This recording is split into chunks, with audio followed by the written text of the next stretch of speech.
Atos, capítulo de número 9. O propósito, Enéas, Jesus Cristo te dá saúde, né? Já faz umas 4 semanas que nós estamos estudando, estamos aprendendo a palavra de Deus.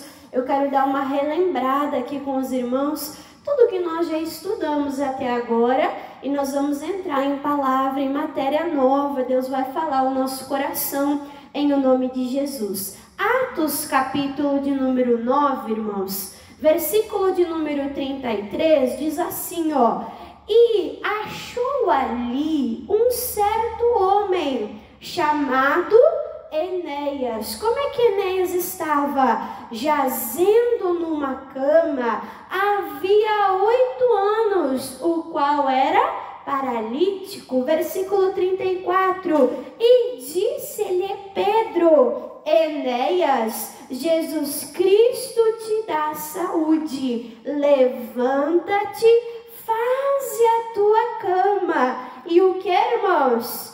E anda. E logo levantou-se, e viram-no todos os que habitavam em Lida e em Sarona, os quais, olha que alegria, se converteram ao Senhor através do feito de Deus, né, na vida de Enéas. Então, na primeira semana, irmãos, o que nós vimos? Que o foco não era Enéas e o seu problema, amém? Pedro não chegou e ficou lá interrogando: e aí, Enéas, quanto tempo você está assim? O que você sente? Como é que aconteceu? Me conta, relata aí do teu problema. Como diz, né? Encosta aqui a tua cabecinha no meu ombro e chora. Foi isso que Pedro fez, irmãos? Não, Pedro não focou em Enéas, não focou em problema.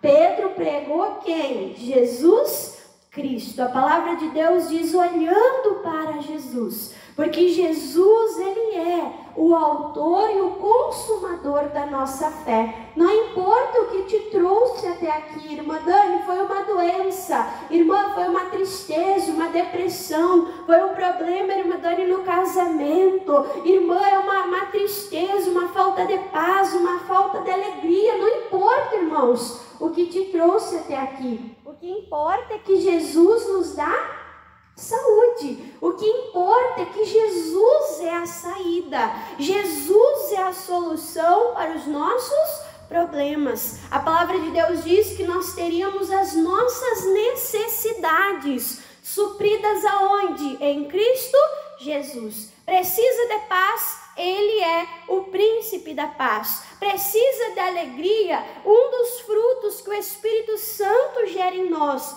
é a alegria. A palavra de Deus diz: na presença do Senhor, a abundância, a transbordar de alegria. Irmão, o problema é doença, é enfermidade. O que está escrito? Jesus já levou toda dor, toda enfermidade. Ele foi castigado, ele se fez maldição no nosso lugar, para que hoje, pelas feridas e pisaduras do Senhor Jesus, a gente seja sarado. Então não importa quantas pessoas tenha, seja 10, seja 20, seja 1 milhão, seja o mundo todo, a saída, a solução é Jesus. Jesus disse em João lá, né? Sem mim nada podereis fazer. Não busque ajuda em outro lugar. Não busque, não bata em outra porta. Jesus é o caminho. Jesus é a saída. Jesus é a solução. A pregação de Pedro foi: Jesus. Jesus te dá saúde. O que nós vimos na outra semana? Nós vimos na outra semana que Pedro estava na unção de Deus. Foi lá e disse: Enéas, levanta. Toma a tua cama, anda, Jesus te dá saúde. Antes disso, em Atos capítulo 3, não precisa abrir a Bíblia, Pedro vai lá, entra no templo, na porta formosa, na hora da oração, vai cultuar, vai servir a Deus. Quem é que ele encontra lá, irmãos? Um coxo, um paralítico, pedindo esmola.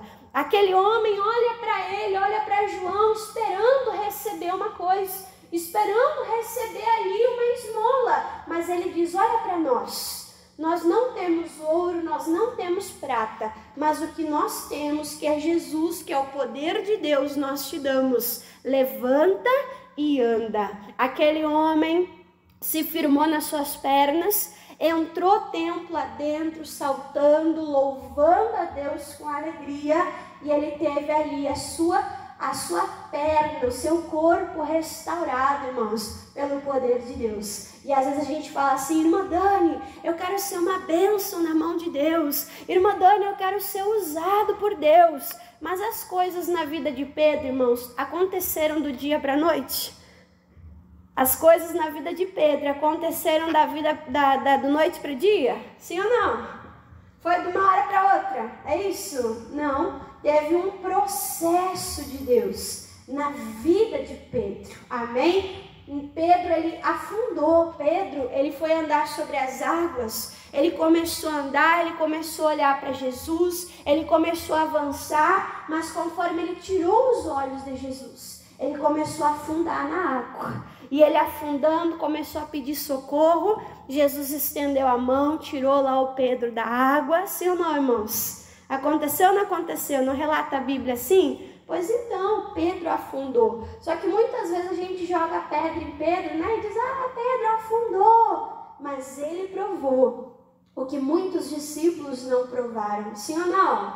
A experiência de andar sobre as águas, ele vivenciou. Então, irmãos, ainda que ele tenha afundado, ele aprendeu com as lutas, ele aprendeu com as dificuldades. Naquele momento ele tirou os olhos de Jesus, mas depois que Jesus, irmãos, foi para o céu, né?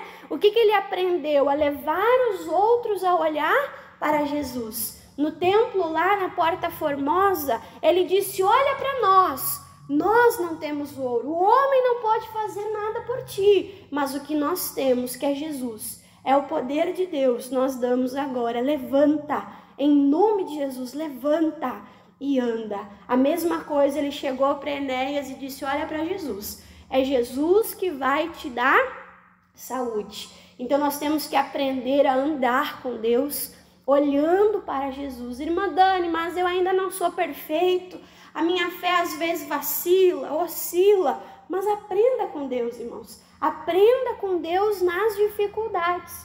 Pedro ali foi precipitado, cortou a orelha do Malco. Cortou ou não cortou? Jesus teve que ir lá e colocar a orelha de volta, né? Pedro disse para Jesus: não, Jesus, eu estou pronto. Eu vou com o Senhor até a morte. Eu não vou negar o Senhor. Foi ou não foi, irmãos? Mas ele negou e o galo cantou. Imagina a amargura dele. Ele disse: chega, eu vou pescar, eu vou fazer a minha vida, as coisas do meu jeito. Mas quando Jesus ressuscitou, ele falou: avisa lá, os discípulos, avisa lá todos. E avisa também quem, irmãos? Pedro, amém? Então Jesus não desistiu de Pedro, nos altos e nos baixos, Jesus não desiste de nós. Ele investe em nós. Então, olhe sempre para Jesus. Amém? Olhe sempre para Jesus. Porque Jesus é bom e Jesus é perfeito. O que mais que nós aprendemos semana passada, Semana passada eu estava pregando, eu estava dizendo, que Pedro, ele só reproduziu tudo aquilo que ele aprendeu com quem, irmãos?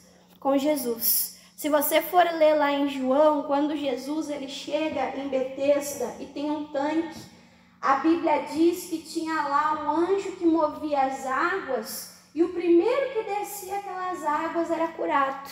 Então você imagina aquele tanque, aquela fila cheia de doentes, cheia de pessoa enferma. Imaginou, irmãos?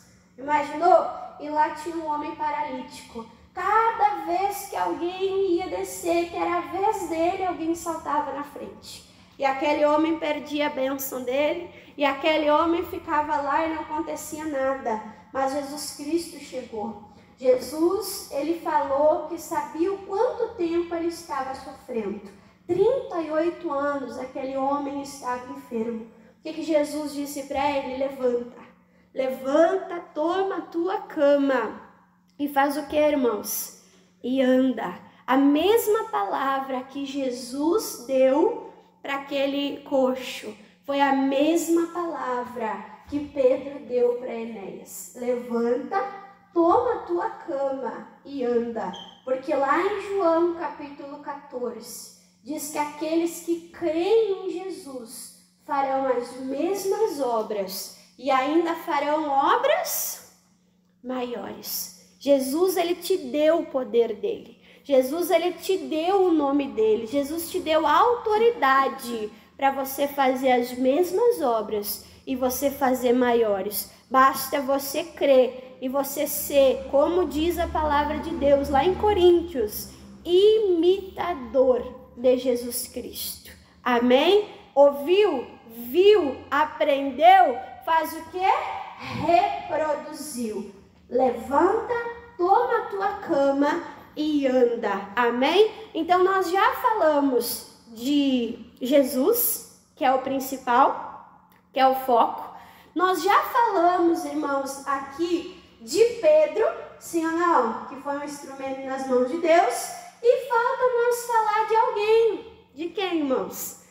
De Enéas. Enéas tinha que ficar parado lá sem fazer nada? Não, Enéas precisava de algo. O que Enéas precisava? Enéas precisava, irmãos, ouvir a voz de Deus. Ouvir a palavra de Deus. Talvez você diga assim, ai, a irmã Dani fica relembrando, recapitulando a palavra, e a irmã fala, e relembra, e faz a gente pensar. Mas por que a irmã Dani faz isso? Olha o que diz aqui. Vamos abrir a nossa Bíblia? Eclesiastes, capítulo de número 12. Eclesiastes, capítulo de número 12. É importante, irmãos, nós ouvirmos a palavra de Deus. Amém? Não é ouvir uma vez só, é ouvir várias vezes. Enquanto você abre em Eclesiastes 12, o que diz Romanos 10:17? Porque a fé vem pelo ouvir, e pelo ouvir pela palavra de Deus. Enéas precisava o quê? Ouvir o que Pedro disse, ouvir a palavra de Deus, para ter fé suficiente para levantar e pegar a cama e andar. Amém, irmãos? Então, ouça a palavra de Deus. Eclesiastes 12, versículo de número 10, diz assim, ó. Procurou o pregador achar palavras, o que, irmãos? Agradáveis. Amém? Nós que vamos falar de Jesus, nós que vamos, irmãos, pregar a palavra de Deus. Irmã Dani, eu sou pregador, mas se você tem Jesus no teu coração, a palavra diz, a boca fala o que há em abundância no nosso coração. Então, se Jesus está no nosso coração, irmãos, é inevitável. Nós vamos falar de Deus. Nós não podemos ser, irmãos, crente agente secreto. Ninguém sabe que a gente é de Jesus. Ninguém sabe que a gente é de Deus. Deus lhe falar o nome de Jesus, misericórdia. Não, a boca fala do que o coração está cheio. Se está cheio de Deus, irmãos, eu vou falar de Deus. Só que eu vou falar de qualquer jeito? Não. A Bíblia diz, procurou o pregador encontrar palavras agradáveis. Jesus é lindo. Jesus é maravilhoso. Às vezes as pessoas pregam tudo, irmãos, menos Jesus. Falam da igreja, falam do diabo, falam de pecado, falam de condenação, mas não falam de quem, irmãos? Não falam de Jesus. Às vezes a gente convida uma pessoa para ir na igreja e a pessoa pergunta assim, que roupa que tem que ir? Sim ou não? Por quê? Porque ouviu falar o quê? De costume. Ouviu falar de costume. Então nós temos que falar sobre Jesus. E temos que procurar as palavras certas. Se eu vou pregar para a mulher, eu vou dar exemplo do que, irmãos? Do dia a dia da mulher. Sobre a casa, criação de filhos, sobre a vaidade, sobre os sentimentos, as emoções. Eu vou falar do que as mulheres entendem, amém? Se eu vou pregar para jovem, irmãos, eu tenho que usar o quê? Exemplos do dia a dia dos jovens. Eu vou falar de Jesus. Jesus é a mensagem, mas os exemplos que eu vou usar serão o quê? Diferente. Se eu vou pregar para criança, irmãos, adianta eu falar palavras difíceis, que a criança não vai entender o que eu estou falando? Adianta? O que a gente vê? Jesus, quando ele ia pregar, ele se fazia de uma maneira que o público dele ouvia a palavra. Ele trazia exemplos do dia a dia, do cotidiano, irmãos. Ele falava sobre semente, ele falava sobre terra, ele falava sobre porta, ele falava sobre ovelha. Ele dava exemplo que as pessoas entendiam o que ele estava falando. Você está entendendo, irmãos? Então, a mensagem é Jesus. Mas como eu vou falar de Jesus, eu tenho que buscar de Deus sabedoria. Eu tenho que buscar as palavras certas. Aí diz assim, o escrito é retidão.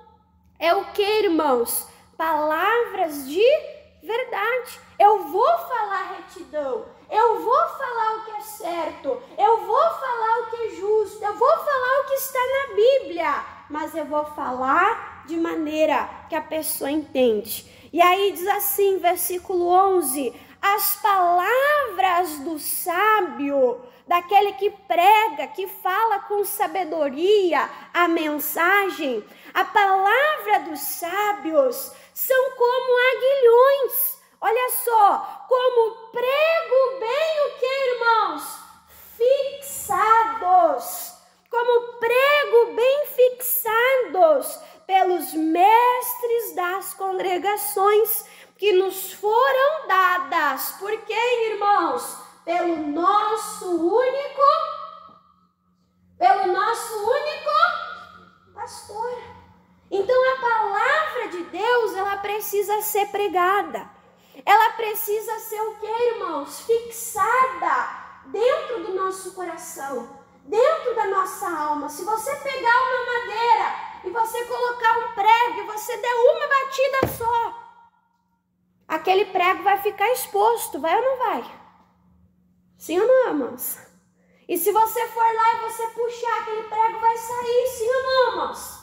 Mas se você bater, e bater, e bater, e bater, até ele entrar fundo, ficar rente à madeira, irmãos, vai ter lugar para tirar aquele prego, para arrancar aquele prego, irmãos. Então, dessa maneira, a palavra de Deus tem que ficar fixada no nosso coração. A palavra de Deus, irmãos, tem que ficar fixada na nossa alma. O salmista diz no Salmo 119, eu escondi a tua palavra, aonde? No meu coração, para eu não pecar contra ti. Irmãos, quando nós colocamos a palavra dentro do nosso coração, irmãos, e vem o pecado, vem a tentação, vem a proposta, o que a gente diz? Não posso pecar contra Deus. Não, isso vai contra a minha natureza. Não, isso vai contra a palavra de Deus. Você está entendendo? Tem que colocar, irmãos, a palavra dentro da alma. Não ser um papagaio espiritual. Ouve a palavra e fala a palavra. Ouve a palavra e fala a palavra. Mas não entende nada. O papagaio entende o que está falando, irmãos? Entende? O papagaio só repete. A palavra de Deus precisa entrar dentro da nossa vida, dentro da nossa alma, irmãos. Assim aconteceu com o José. Foi vendido, mentiram contra ele, ele fugiu para não pecar, foi parar na cadeia, longe dos pais, tudo isso ele passou. E ele abandonou Deus, irmãos, abandonou a fé dele. Um jovem, um menino. A mesma coisa aconteceu com Esther. foi tirada do povo dela, foi tirada da família dela. E ela não esqueceu de Deus, não esqueceu do povo de Deus. Daniel foi tirado na juventude também, debaixo da saia, né, da mãe. Foi levado para o pior lugar da época, para a Babilônia. Podia ter se deslumbrado com a Babilônia, com o mundo.